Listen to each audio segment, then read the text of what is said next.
김대호TV의 상법 및 법무사 시험 대비 중간 배당에 관한 문제를 풉니다. 자, 44번. 중간 배당에 관한 다음 설명 중 가장 옳지 않은 것은 1번. 연 2회 이상의 결산기를 정한 회사는 상법 462조 의 3에 따른 중간 배당을 할 수 없다. 2번. 중간 배당에 관한 이사회의 결의가 있는 경우 같은 영업연도 중 다시 중간 배당에 관한 이사회 결의를 하는 것은 허용되지 않으나 같은 영업연도 중이라도 중간 배당 지급 청구권의 내용을 수정하는 이사회 결의는 허용된다 하면 틀린 문장입니다. 이사회 결의로 주주의 중간 배당금 지급 청구권이 구체적으로 확정된 이상 그 지급 청구권의 내용을 수정 내지 변경하는 내용의 이사회 결의도 허용될 수 없습니다. 3번. 배당 가능 이익이 없는데도 중간 배당이 실시된 경우 유법 배당에 따른 부당이득 반환 청구권은 민법 162조 1항에 적용되어 10년의 민사소멸시효에 걸린다. 4번. 상법 제462조 3에 따른 중간 배당의 횟수는 영업연도 중 1회로 제한된다. 5번. 당해 결산기 대차 대조표상의 순 자산액이 상법 462조 1항에 규정된 이익 배당의 법정 한도에 미치지 못함에도 불구하고 중간 배당을 한 경우 이사는 회사에 대하여 연대하여 그 차액 배당액이 그 차액보다 적을 경우에는 배당액을 배상할 책임이 있다. 자, 다음은 상법 및 법무사 시험 대비 중간 배당에 대한 문제를 풉니다. 자, 44번. 중간 배당에 관한 다음 설명 중 가장 옳지 않은 것은 1번.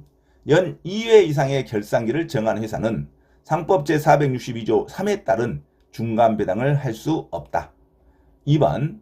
중간 배당에 관한 이사회의 결의가 있는 경우 같은 영업연도 중 다시 중간 배당에 관한 이사회 결의를 하는 것은 허용되지 않으나 같은 영업연도 중이라도 중간 배당 지급 청구권의 내용을 수정하는 이사회 결의는 허용된다 하면 틀린 문장입니다.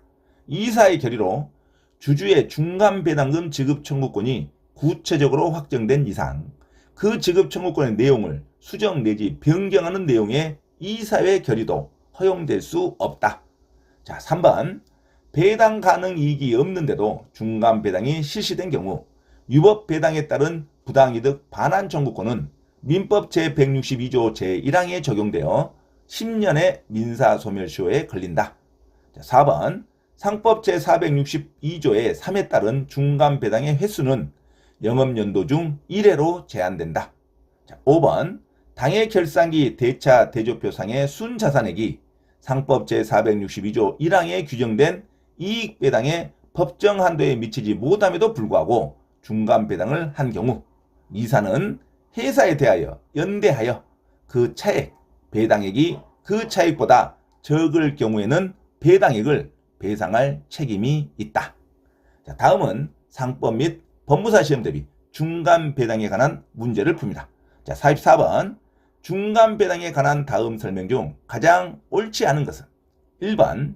연 2회 이상의 결산기를 정한 회사는 상법 제462조 3에 따른 중간 배당을 할 수 없다. 자, 2번.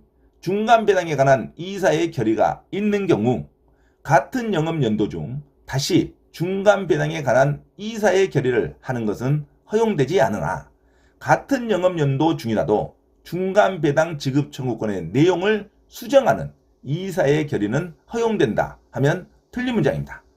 이사의 결의로 주주의 중간 배당금 지급 청구권이 구체적으로 확정된 이상 그 지급 청구권의 내용을 수정 내지 변경하는 내용의 이사의 결의도 허용될 수 없다. 자, 2번이 틀린 문장이죠. 자, 3번. 배당 가능 이익이 없는데도 중간 배당이 실시된 경우 유법 배당에 따른 부당이득 반환 청구권은 민법 제162조 1항에 적용되어 10년의 민사소멸시효에 걸린다. 자, 4번. 상법 제462조 3에 따른 중간 배당의 횟수는 영업연도 중 1회로 제한된다. 자, 5번.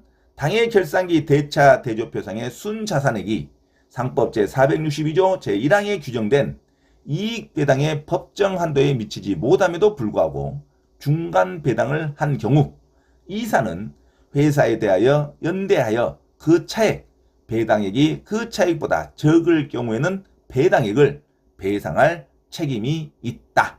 자, 이상 상법 및 법무사시험 대비 중간배당에 관한 문제를 풀었습니다. 여러분 숙지하시기 바랍니다.